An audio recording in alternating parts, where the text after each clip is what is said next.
रवा खमंग भाजून त्यात गुळ पाणी मिसळलं की तयार होतो सांजा आणि असा सांजा भरून तयार केलेल्या त्या सांजोऱ्या आपण सांजोऱ्या बनवल्या आहेत अक्षय तृतीयेला। जवळपास 300 ग्रॅम गूळ किसून घेतला, 2 मोठे चमचे तेल गरम केलं, त्यात अर्धा किलो जाड रवा खमंग सुगंध सुटेपर्यंत भाजून घेतला। या गरम भाजलेल्या रव्यामध्ये बारीक किसलेला गूळ मिक्स केला आणि रात्रभर झाकून ठेवला। बघा दुसऱ्या दिवशी सकाळी हा असा रवा मोकळा करून घेतला। छोटी वाटीभर गूळ घेतला आणि 1 मोठे वाटी भरून पाणी घेतलं। हे सर्व एकत्र केलं आणि हे पाणी उकळून घेतलं। गुळाचं हे गरम पाणी चाळणीतून गाळत रव्यावर ओतून घेतलं आणि छान मिक्स करून हे परत झाकून ठेवलं।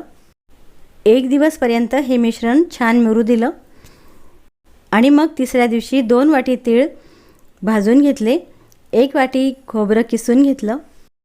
भाजलेले तीळ आणि किसलेलं खोबरं दोन्ही पण आपलं रव्याच्या या मिश्रणात घालून छान मिक्स करून घेतलं। हाताने हे सर्व मिश्रण छान मिक्स करून घ्यायचं। यात घातली थोडीशी इलायची पूड आणि ही पण घालून हे मिश्रण छान मिक्स करून घेतलं। 2 वाट्या मैदा घेतला, त्यामध्ये चवीपुरतं मीठ घातलं आणि पाणी घालून याचा घट्टसर गोळा तयार केला। खूप जास्त घट्ट नको आणि जास्त पातळ नको अशा प्रकारे हे पीठ भिजवून घ्यायचं आहे। हे छोटे छोटे गोळे तयार केले आणि पात्या याच्या लाटून घेतल्या। पाती पोळपाटाला चिटकू नये म्हणून खाली मैदा जरूर भुरभुरायचा।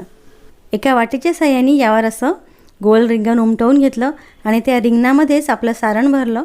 या उमटलेल्या रिंगणाच्या आजूबाजूला पाण्याचा हात लावला आणि त्यावर दुसरी पाती घालून परत वाटीने असं माप करून घेतलं, म्हणजे याचं रिंगण उमटवलं आणि त्या उमटलेल्या रिंगणाच्या थोड्याशा बाजूनी कटरने गोल रिंगण करून घेतलं आणि हे कापून घेतले।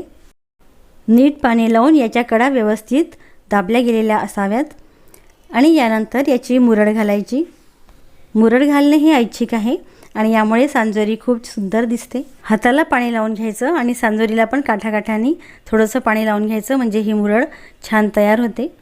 सांजोरीला जरी मुरड घातली ना मंडळी, तरी आपल्या इच्छा आकांक्षा आणि आनंदाला मुळीच मुरड घालायची नाही बरं का।